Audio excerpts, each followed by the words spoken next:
So we're going to have a session now on climate. And the way I want to structure things is we have a very distinguished panel who is down here at the moment, which is Minister Cina Lawson from Togo and Professor Michael Greenstone from Chicago. So what I'll do is I'll just describe how we hope to put together the session. So the first thing to note is that I'm, by the way, Robin Burgess. I'm a professor at the LSE and director of the International Growth Center. So the climate issue has sort of come to the fore in a way that is sort of unprecedented in the last few years. And so what we want to do is to sort of focus a little bit on how that connects to different innovations that are happening in the world to confront climate. So what I thought would make sense is that I would give a sort of introductory 12 minutes and then pass the floor to Michael. Now, what's special about Michael Greenstone is that he is kind of the connector very much between the academic world of environmental economics. So he's head of the Becker-Friedman Institute at Chicago, EPIC, and most importantly, the KCI initiative on on environment, energy, and climate. So he's been working for years now with different partners in different parts of the world, sort of connecting academic research to actual action, policy, evidence for policy. So I think that's something that he will be speaking about, the latest findings. And I think one thing that's important there is that connection is a big part of what JPAL does. It sort of connects the academic community to the policy community. But then, of course, we have to have the people who actually do things. And Cina Lawson is one of those people. So she has been a kind of a key innovator in the world on the whole area of kind of the digital. So she's Minister of Digital, I think it's Digital Transformation in Togo. And over the course of her career, she's not only pushed internet penetration, 5G, different networks so that people have both cell phone and internet access, but during the COVID period, she devised this very, very innovative transfer program called Navisi, which continues to this day. And one thing that's interesting about COVID is, of course, that during COVID, there was a lot more electronic identification and a lot more mobile money. And so one thing which I will discuss briefly, and she will discuss in much greater detail, is how can we connect the sort of greater connectedness that's happened around the world to the challenge of climate. So if people are being affected by climate, how can you make transfers to help them? And that doesn't obviously have to be national, it can be international. She has also innovated a great deal on something that Michael's worked on, which is access to energy. So there's another program in Togo called CISO, which is about connecting people to solar electricity. So I think that's another sort of thing that if you start to think about what can you do in terms of jobs without electricity, it's a very limited set of things. And so by expanding access to electricity, it allows people in Togo to sort of do a lot more things that make them more resilient to climate change. So what I'm going to do is to invite Minister Lawson and Michael Greenstone to the stage, and then I will present and then pass the floor to them. And at the end, we'll have a discussion around this whole set of issues around innovation. Thank you.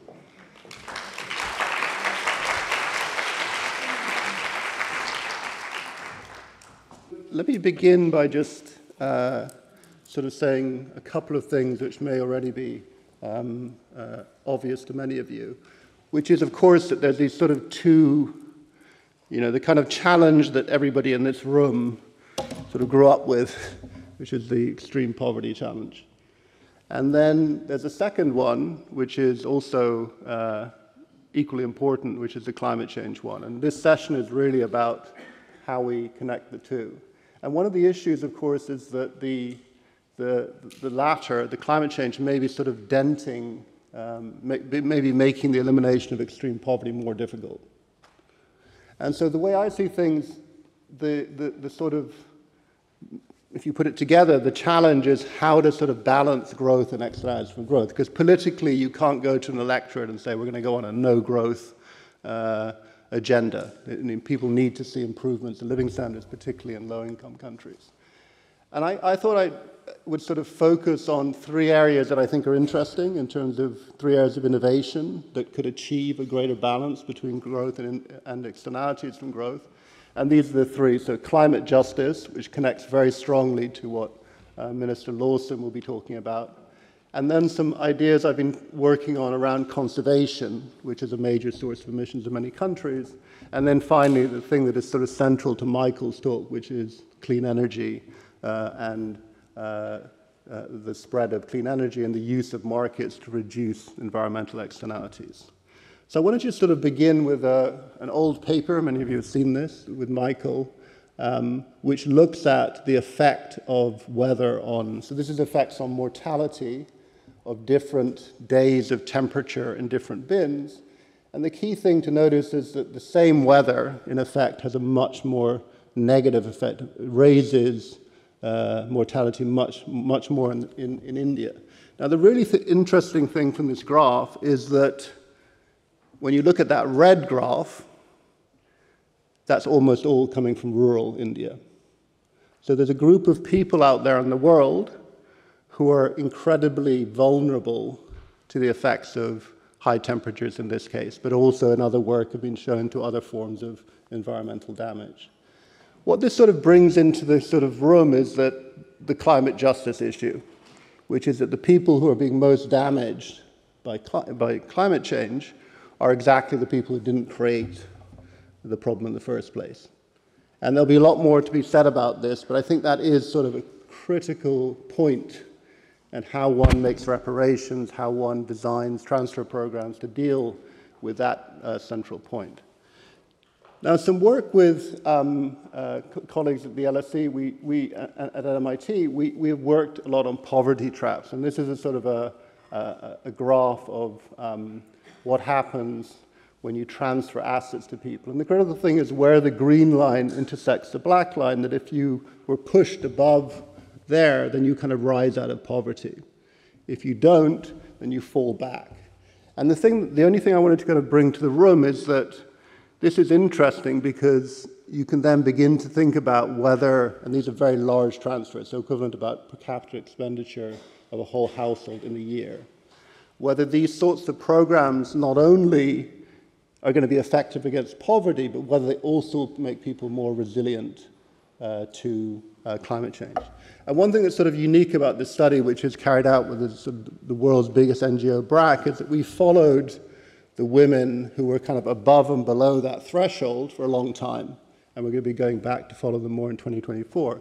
And this is showing consumption. And what's critical is that over time, the divergence between those that were above the threshold gets larger. So they start to move into different assets. They start to acquire land. They start to become basically sort of middle class in the villages we're studying.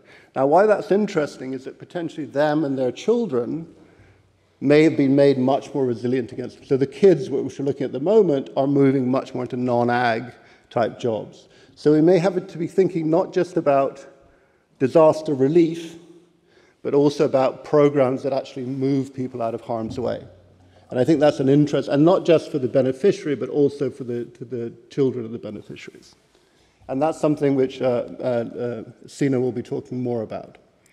Okay, then one other sort of second area of innovation I wanted to speak about was this whole area of deforestation. And one interesting thing, so these are the three countries in the tropics which account for most of the tropical deforestation, so Brazil, Indonesia, and DRC. And the interesting thing is that you see a lot of variation, which we've been studying. Now, in the past, deforestation would not have been an international policy concern because, of course, the UK, many parts of the US, and Europe cut down all its forests. The problem is, of course, the connection to climate change makes it a huge priority. And here, what's interesting is that when you begin to use better and better measurement, you start to realize that different plots of land, and this goes down to sort of 30 meter by 30 meter type measurement, have different productive values, so the kind of what you might do with them after you cut them down is very different, but they also have very, very different conservation values. So in some work that a student at MIT, Alan Xiao, did, who's now at Princeton, you see that the palm industry, which is mainly in Indonesia and Malaysia, actually exceeds the EU in emissions. And one of the reasons for that is that palm cultivation is often carried out in areas of peat. So you see here the breakdown of palm emissions, and you see that the stuff in the light blue is just from cutting down the trees, but actually almost everything is coming from drying up the peat and then burning it in order to enable you to grow. So what you might imagine here is you might want to put a lot more regulatory resources into protecting the high conservation values and allow more space for people to grow palm oil and make other uses of the land. And this is sort of this broad area of smart conservation, which I think is worthy of sort of thinking, because we now have the ability to measure not only the productive value, but also the conservation value of different plots of land. The final area which I wanted to talk about, which is very much in, Minister Lawson has both worked in this area with access to solar, off-grid solar. Michael is one of the primary people who's worked this internationally. Is that, of course, if you look at this circle of emissions, energy is sort of predominant.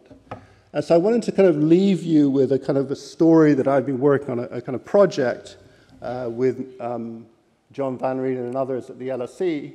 And what's interesting about this project is you've all heard of the Inflation Reduction Act. You've all heard of the EU Green Deal, industrial policy to promote innovation. What we did is we basically tracked all policies to do with solar in different city regions in China. And this is the picture. These are the city regions in 2000. And what I'll do is just show you a series of maps of how the industry developed, which is pretty incredible. So remember, in 2000, China's nowhere in terms of the solar industry. By today, it's about 90% of the solar industry in the world. The interesting thing, of course, because we're interested in policy, is what do they do to make that happen? So if we track through, and I love maps, you see these colors are all patents. So this is actually innovation. It's not just production. You see similar patterns for production. You see some patenting. And as we go on, you see more and more. And then in 2007, you see the black circles starting to appear. And what's happening there is that those city regions are putting out subsidies. And what we show in the paper is it's particularly subsidies on production, paying people to produce solar panels, and on innovation, actually paying people to innovate in the solar industry, that is driving the patenting pattern. And what you see is basically, as we go on, this incredible spread, not only of patenting, but of places that are actually engaged in subsidizing. So what we're showing is that the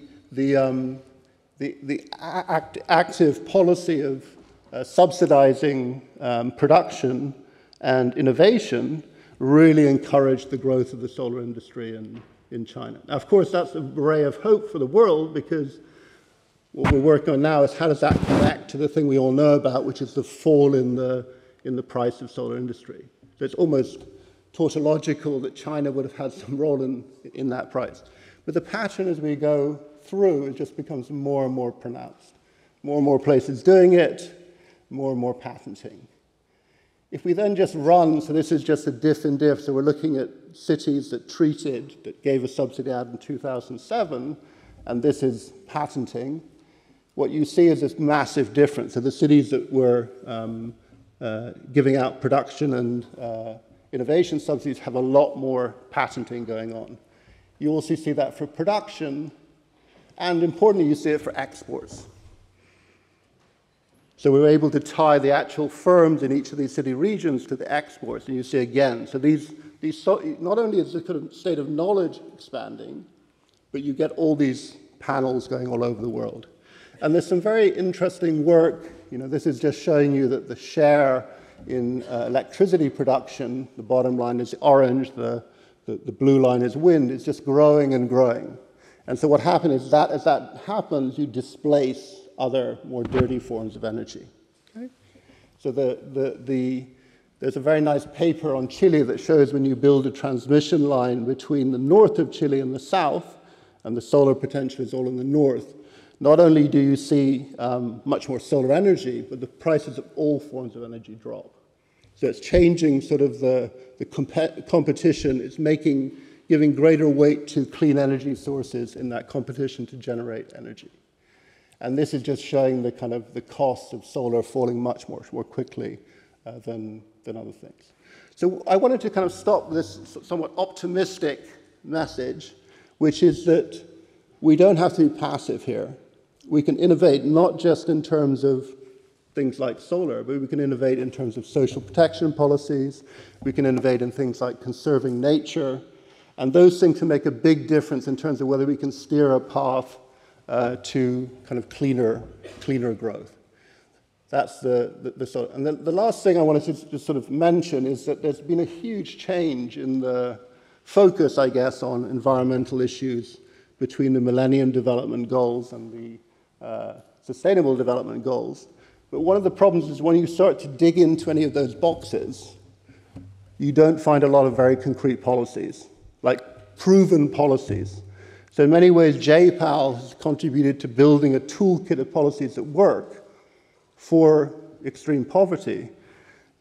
In the case of climate change, we are sort of reaching a point where we really need to develop a similar toolkit in this area. Okay, without further ado, I'm going to pass to Michael.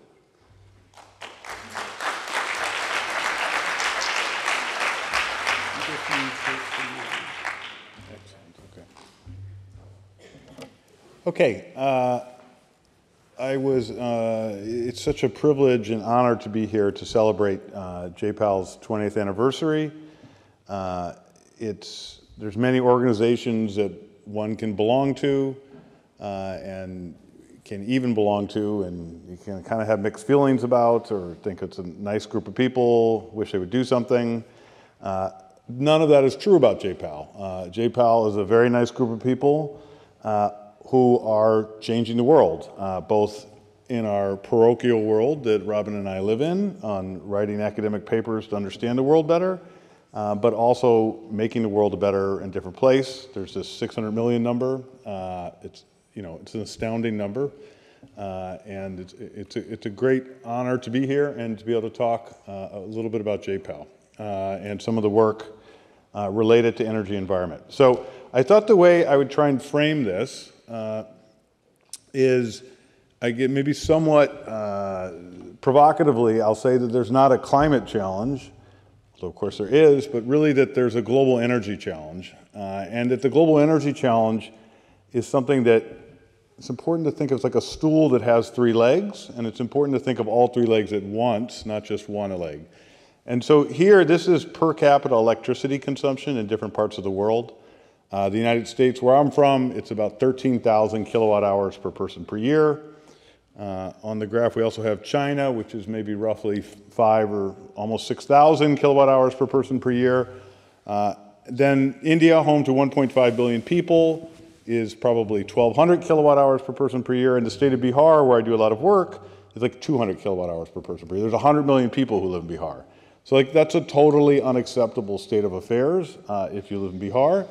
And the reason I'm raising it is it's critical to not forget and rather to keep at the forefront of one's mind that there's many parts of the world where increasing energy access is going to be absolutely central, and almost everything will take a secondary role to that.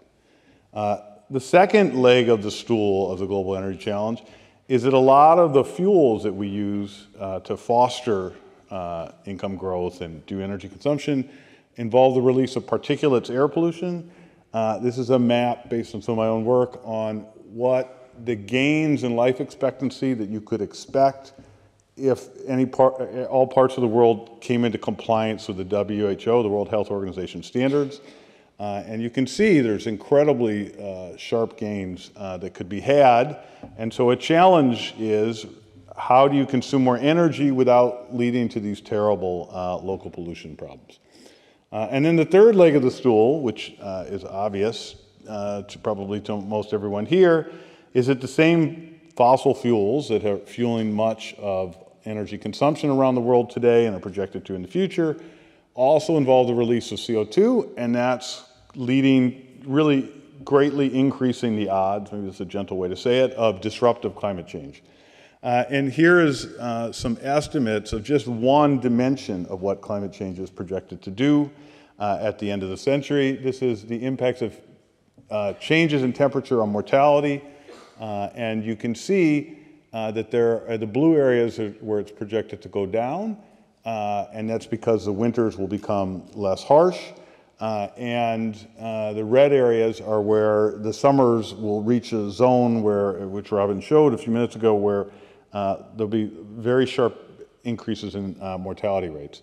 And so, if you didn't have a world with borders, you'd have a lot of people, the billions of people who live in the red areas, move to the blue areas.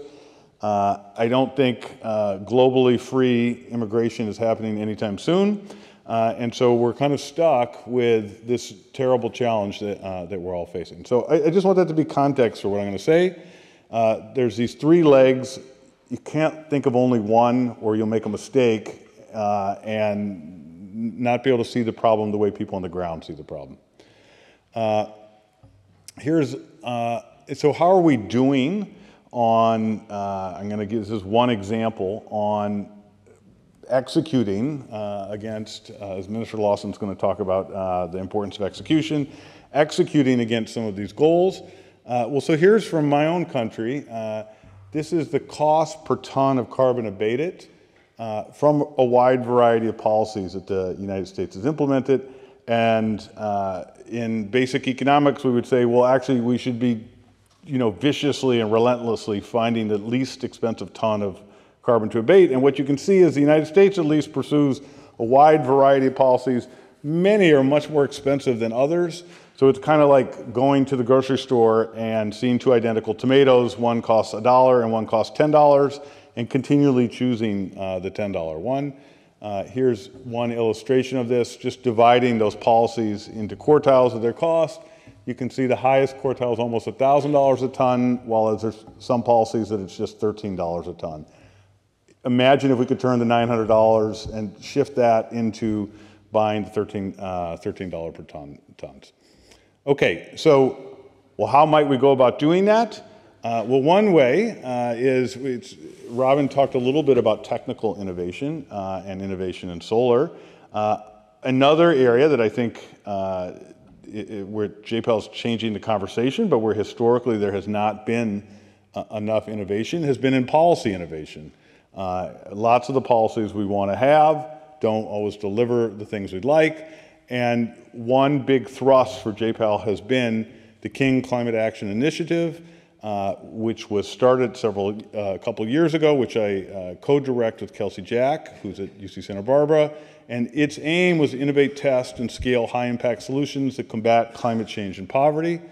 It's, as I said, established in 2020, has set ourselves a series of very ambitious goals.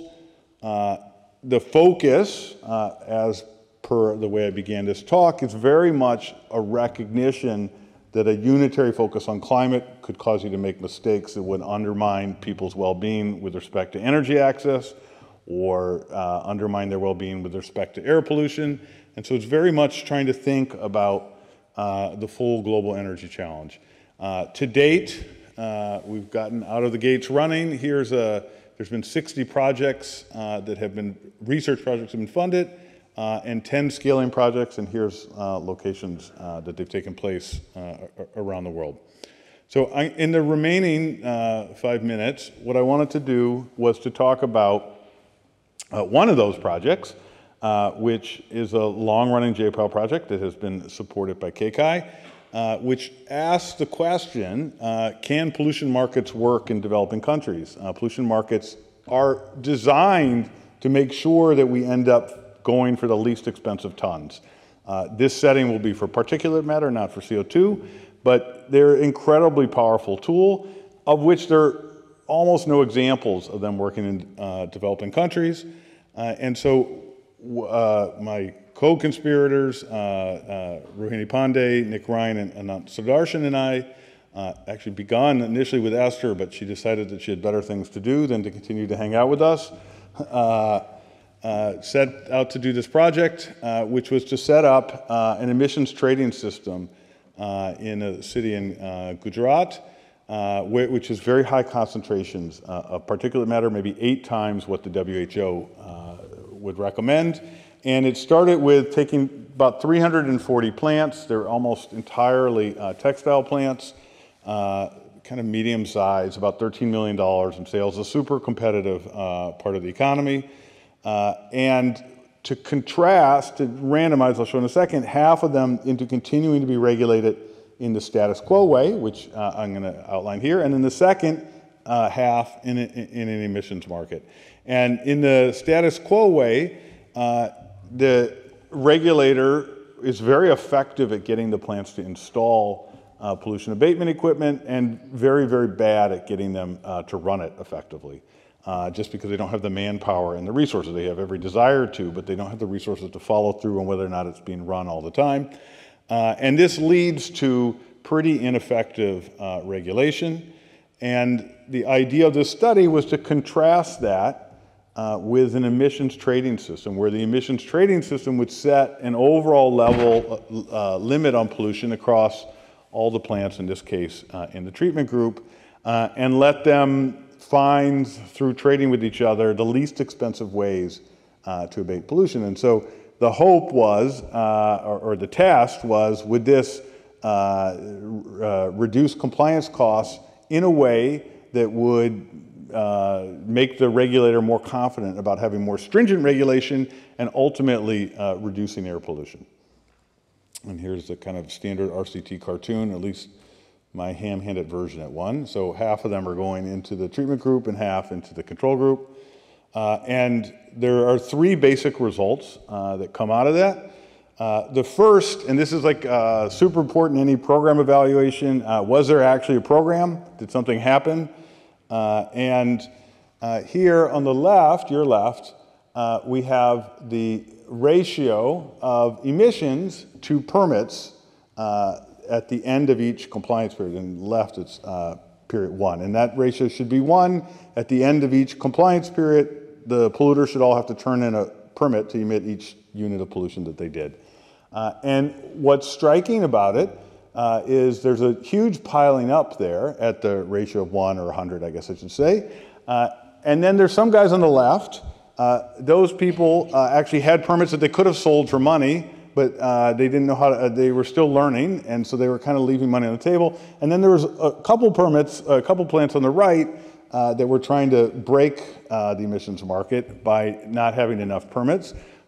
At a critical moment for the experiment and the policy, the regulator rained hell on them and brought them in line. And then what you can see is that at the end, everyone is always in compliance. They hold at least enough permits, and people aren't making these same kinds of mistakes.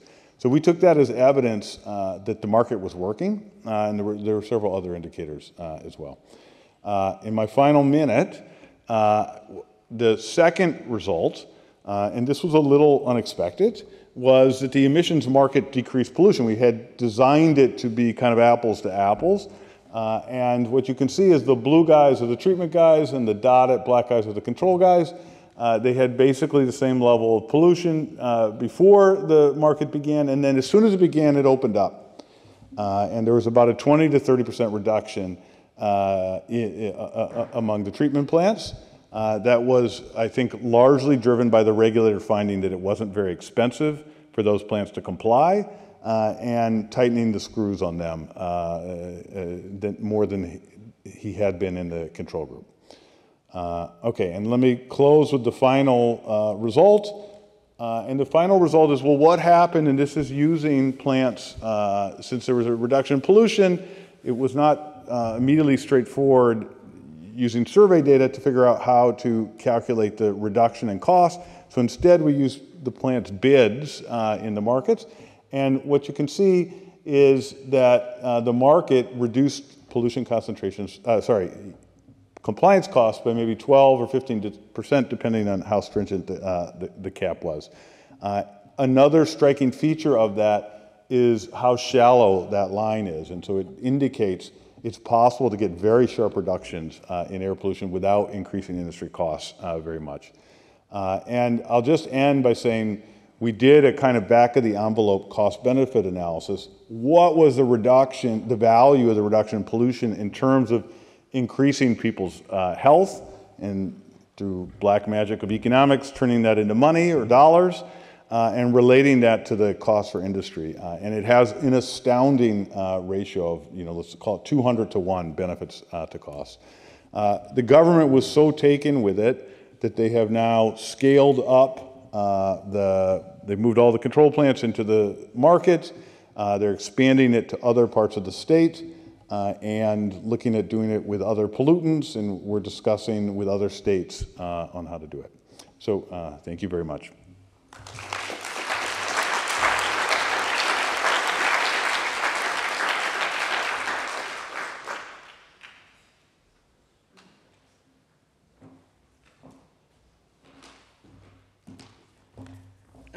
Good afternoon, everyone.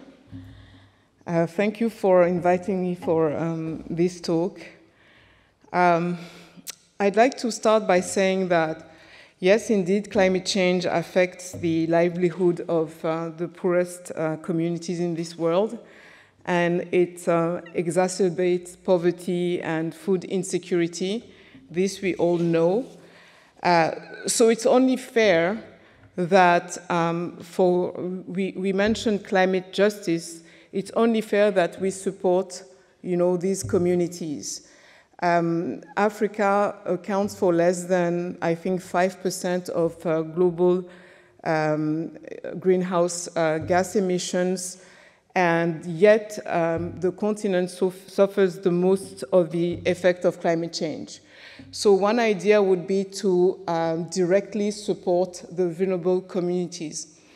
But by doing so, it's really about supporting the victims and thinking that these individuals can be considered as being beggars, because the rich countries come to the continent and say, okay, we need to address the ideas of vulnerability. Let's support communities, and let's find money to distribute to these individuals.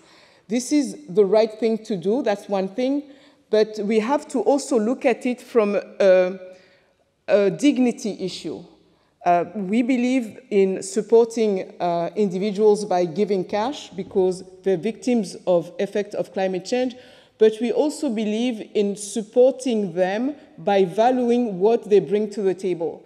We mentioned earlier forest loss, but we've never thought about supporting populations in DRC, Brazil, and Indonesia, people living in the forest areas, so that they would preserve the trees.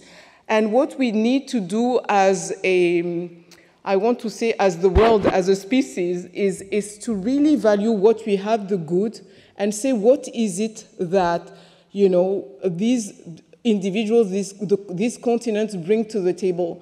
If you go to Europe and we can value the oxygen produced in the Amazon, then when Europe or the US are sending money to Brazil, they're not doing it by the goodness of their hearts. They're doing it because it's important for them, and that's the air that everybody is breathing. So it's very important to have these new financing models, but these new mindsets. So imagine that we talked a lot about carbon credits, and imagine if we could use carbon credits to distribute cash directly to people living in these areas, so as to provide an incentive for them to protect these areas. But it's also so as to tell them that you respect them enough to understand the value of what they would be doing. So can we do that? I think that we can, and we need to use technology in order to do that. I want to talk about what we did in Togo during the pandemic. And it was the COVID-19 pandemic, but let's assume that it's going to get a lot worse with climate change throughout the world. So we need to think of how to address these crises. What we did in Togo was that we built a platform, a mobile platform that was able to distribute money directly to the informal sector. And people just needed to register onto our platform, which did not require people to have internet connection. So with basic phones, you would register using your biometric ID, And in less than 2 minutes, the platform will determine your eligibility based on professions and locations. Because when you use, when you use the biometric ID, we would know where you lived, actually, because it was registered onto the database. And in less than 2 minutes, we would, the platform would determine eligibility and send by SMS some cash, 1/3 of the minimum wage. So during the pandemic, we were able to support 25% of all Togolese adults, sending them cash directly onto their basic phones. And it's important for several reasons, because number one, it gave us some kind of legitimacy. As a government, we're challenged, and we're being challenged every single day by social media, by the citizens, by quite frankly, everybody. So then when a crisis hits, you need to be part of a solution, and you need to lead by showing new approaches to address issues. So we were able to do that, and we think that Togo's experience is just a pilot. What we need to do when we talk about climate change is to say we need to do this at scale. It's not about one country, it's about raising the bar and saying, let's implement this methodology at the continental level. We did more than that. We did more than the payment platform. We also worked with IPA, Innovations for Poverty Action. We worked with UC Berkeley to do something very innovative. We used artificial intelligence and satellite imagery to prioritize beneficiaries. So that's the other thing, is that when you use technology, right now a lot of discussions are happening with regards to artificial intelligence, and quite frankly, when they talk about it, you get very worried. But we have to also say that it provides us with great opportunities to change the world.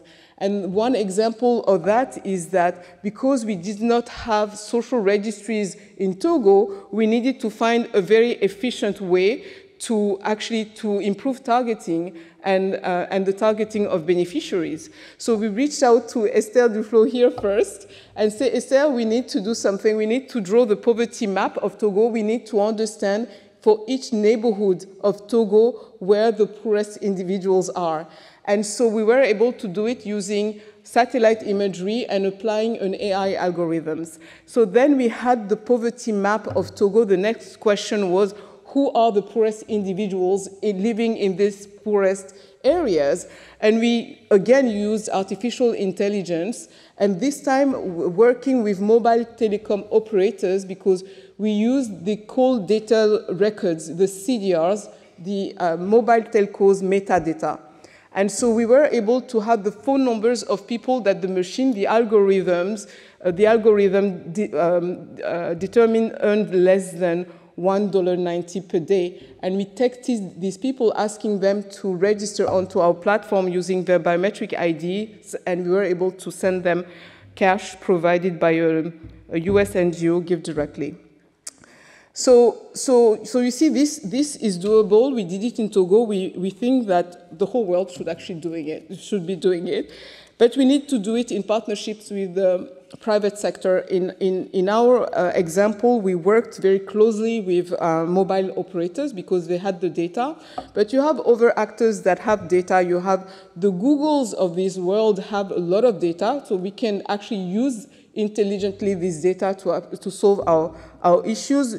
You know that Google has a flood forecasting technology, that you also know that Berkeley has a heat prediction tool. Imagine a universe where we would build a platform integrating all these technologies to address, to, for example, put in place some anticipatory measures. You know that it costs less money to pay someone to leave from an area which is going to face a flooding situation that to actually support this person afterwards. And you know that with Google tools, you have 10 days, you can know, I think a week or 10 days in advance that a particular area is going to be facing a flood. So imagine if you had a payment platform already positioned in that country, you would send the money directly to the person to say, in 10 days or in less than 10 days, you're going to have a flood. You need to leave this area now. So this is really the best of what science can offer. And I think that the moment is now to use this, to apply these methodologies. So that would be what I would want to see happen. And I would like to see it happen on the African continent, of course, because that also helps changing the narrative. You never want to be the person that needs to be supported, the poor continent of poor people that, that needs help. You want to be part of a solution, and being part, and we believe that technology provides us today with a unique opportunity as a continent to be part of a solution, to be in charge of our future. So that's also why we believe in this approach. And to finish, I want to say, because I'm the Minister of Togo, so I want to say good things about Togo. I want to say that after the pandemic, a lot of people asked us, okay, you did this project, this program during the pandemic, what about the future? And we took the decision as a country to apply this methodology for social protection. So we worked with the World Bank, and we have a project that we just was approved by the board of directors of the World Bank that integrated a $100 million project. The whole program is $321 million, but the World Bank said that they could provide us with the first $100 million and use this money as a catalytic to gather additional funding. And what we intend to do is first that this winter we are deploying biometric IDs for all our citizens starting from age 5, but we also want to expand the Novici platform, the cash transfer platform, to be able to provide subsidies, insurance, and so on, and to be able to support people directly, be it when you face a crisis, but also on an ongoing, as part of our ongoing social protection methodology. So this is what we'd like to do. So I thank you. I thank everyone very much. I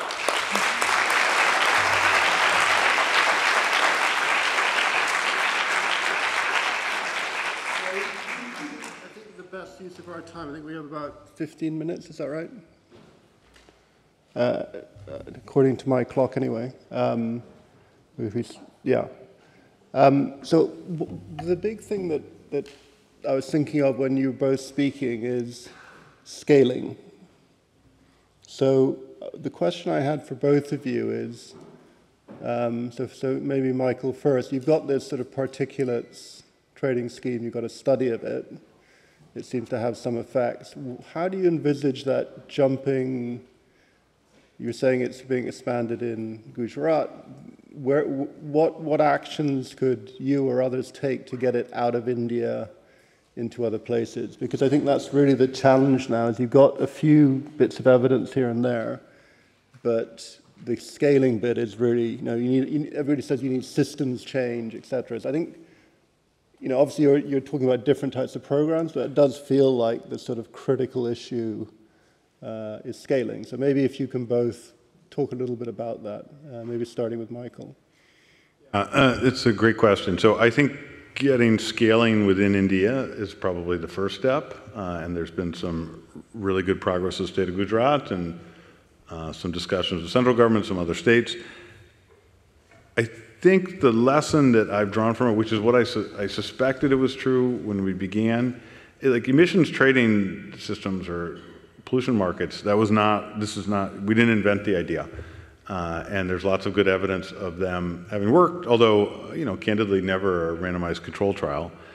But I think there's, I don't know if this joke will work in France, but like in the United States where I'm from, there's a state Ohio, there's 2 towns, one Dayton, one is Akron. They're almost identical. But there is oftentimes a flavor of, like, if you went to the Dayton people and said, we did this thing in Akron, it really worked well, they'd be like, oh, those people, Akron people are crazy. It doesn't, you know, there's no way to work here. And so I do think it's like super important to be able to demonstrate ideas in very specific contexts. And I don't know of any better way to take ideas than to do that. And then I think that gives, and I would defer to the minister here for her wisdom and judgment, but I think that gives policymakers more confidence that they're not going to get exposed with some crazy idea, that it actually worked in the particular context. And so, you know, for now, we're very focused on trying to scale it up in India, open to discussions, and through JPAL, there's been some interesting discussions with some other countries. But I think that for now there's the most momentum in India, and I think probably will require running pilots in other countries to really get it going there. So I don't know. So Minister, just to kind of add a little bit more, you're very unusual as a minister of a country of thinking beyond the borders of your country. I mean, to Africa. So you mentioned an ambition to get an OVC type of system into other parts of Africa and potentially parts of the world. So could you just sort of walk us through a little bit how you envisage that might happen? Because that ambition has been, I've heard that ambition many times, but the actual doing of it is much rarer. So first of all, I think you have to turn on your mic, sorry. Here.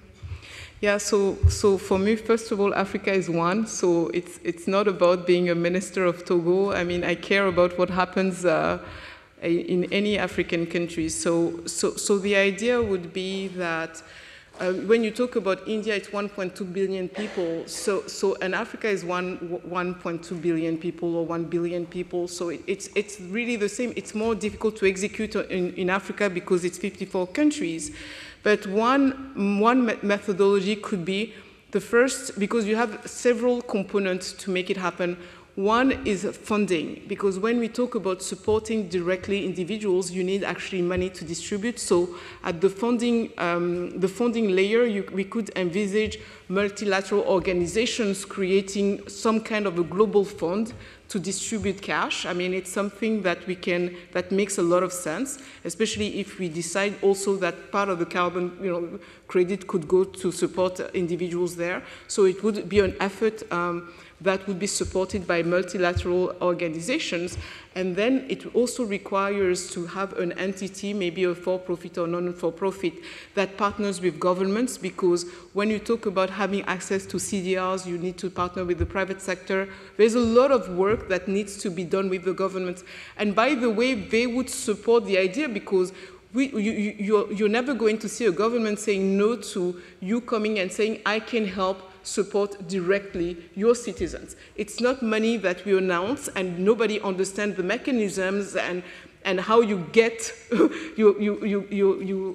can get a hold of these funds.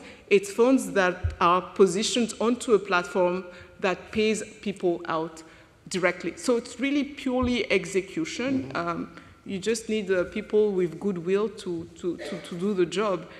And then you also need strong partnerships, but having worked with several different types of content companies, such as the Google of this world, the Bbox that does pay-as-you-go, solar panels with pay-as-you-go, a lot of companies want to actually help.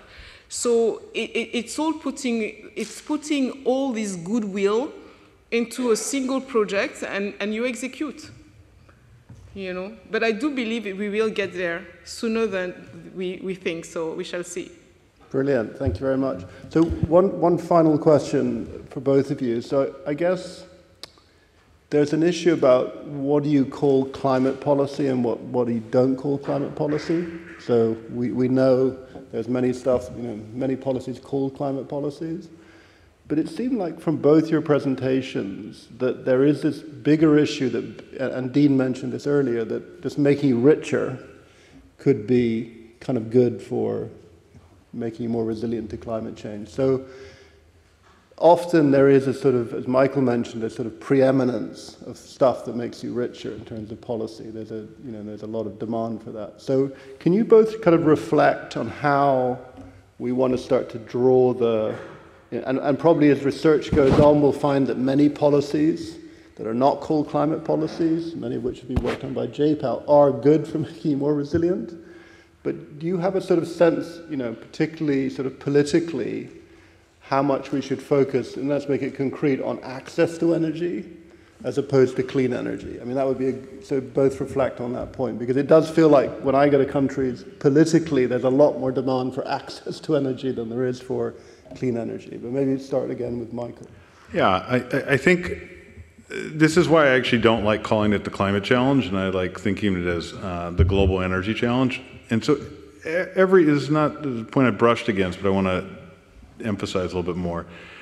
Every society around the world is like struggling and will continue to struggle with this challenge of trading off the need for inexpensive and reliable energy that allows for growth with trying to control local air pollution or local environmental quality and climate change. And the notion that that trade-off is going to look the same in Paris as it does in Mumbai or in rural Togo, is crazy. And I think you have to take as a starting point that there's no global planner who's going to set the same policy for every part of the world and assume that it works. And I think you have to pay very close attention to every society, a country is going to determine for themselves. And those trade-offs are just going to look very, very different. In very wealthy countries, the priority is avoiding some cataclysmic thing from climate change. Most of the rest of climate change can probably be managed through, and there's enough wealth to deal with higher energy prices, and et cetera. But in other parts of the world, and this was in Robin's graph from our joint work, people are effectively living shorter and sicker lives today due to poverty. And one great way to handle that is by getting richer and getting access to more energy. And for those places, it's just, I think, unreasonable to expect that climate can be the priority. So I think it's, at some level, JPAL or researchers or policymakers from around the world, when engaged with different countries, it's really critical to try to see the problem the way they see it, not just the way we might see it sitting in the Collège de France. Great. So I would say that you're right that the issue is really access to energy when you need it rather than access to clean energy. Mm-hmm. But it is up to policymakers to make sure that this energy is clean. So it goes back to how does the world support policymakers in order to make sure that the cost of producing clean energy is low enough for them to support this. And so it goes also back to how much we value the good we have in this world rather than looking at what is bad that we need to suppress. We need to do both. And it has always been the case, by the way, that natural resources that we had were less valued than the changes we made of these natural resources. So we need to change the mindset and say, okay, this is how much we're going to give a particular country so as to make sure that access to clean energy is cost lower or the same as access to fossil fuel-based energy, for example. Great. So I think I'm getting signs that we're nearly done. So just a couple of things to kind of finish. One is that it strikes me that in both your presentations, this sort of thing called climate finance is sort of looming. But the problem is, A, where do you raise that money, and then how do you spend it? And both those areas pretty unclear. But it feels super important in terms of that set of issues, making it much more specific how you raise it, how you spend it. So that seems like a thing that we all need to think about. And then it also struck me that measurement's super important, because to attach policy to anything you need measurement. And we saw some really innovative examples of measurement in both your presentations. But it also does make me think that just on the basic notion of climate resilience, how do we measure that? You know, we had Angus Deaton and others innovating on poverty measurement for a long time, and there's probably a lot of kind of quite basic work on measurement and how, you know, because you talked also about kind of immediate and longer term measurement of resilience, and those are quite different things. So I think the satellite imagery, which we were talking about, is very, very useful.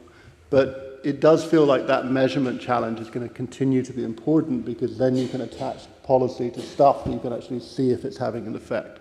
So Michael, do you want a final word? Yeah, I think, one, the topic of climate finance is important, and I think there's always an important question of how this doesn't end up being a super gloomy topic, climate change in general.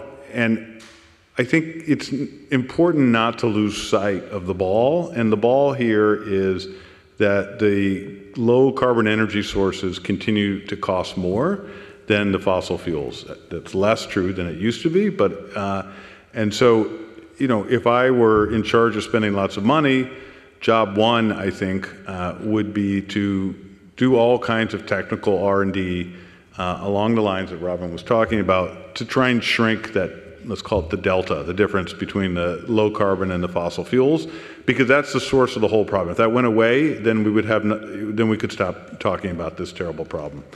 And then the second thing, which I briefly touched upon, but I want to underscore, is, and I think it's central to JPAL's history, is that a lot of times very well-intentioned policy does not deliver what we want it to deliver. And so a second area where I think it's absolutely critical to spend resources is in testing new policy ideas that might help make the trade-off between those three different goals less sharp in different parts of the world. And so I think that, you know, to try to pull together what we've all been talking about, I think those are two absolutely critical areas. Minister Lawson, any final word?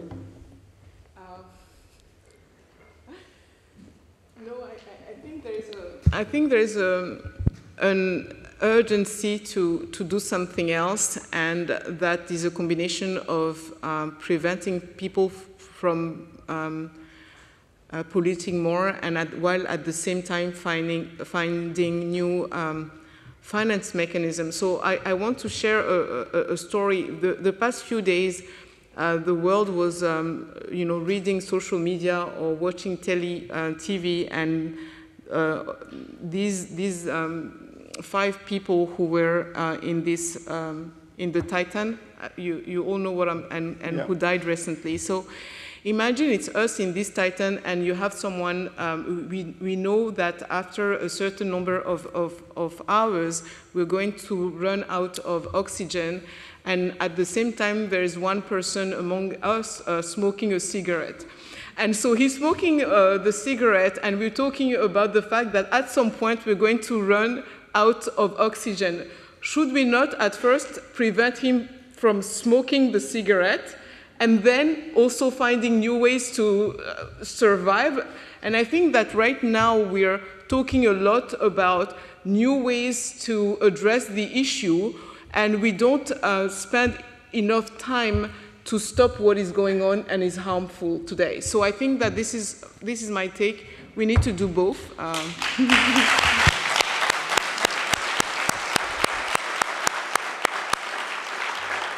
Thank you very much. Anyway, just to say, Minister Cina Lawson, Michael Greenstone, second round of applause. Thank you.